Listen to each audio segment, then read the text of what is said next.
और एक मैसेज देना चाहते हैं लोगों को हम।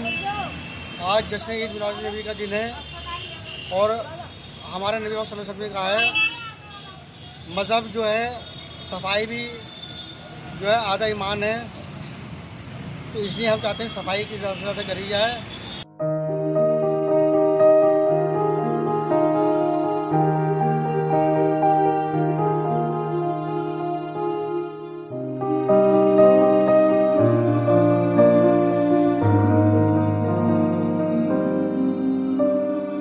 और एक मैसेज देना चाहिए, जब भारत रहेगा क्लीन तो हम रहेंगे ग्रीन।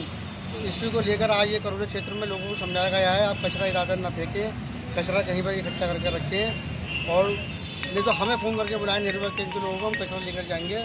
इसी को लेकर हमारी सोसाइटी द्वारा आज करोड़ों क्षेत्र में और नेहरू की टीम ने ये अभियान चलाया ताकि भारत रहे क्लीन। तो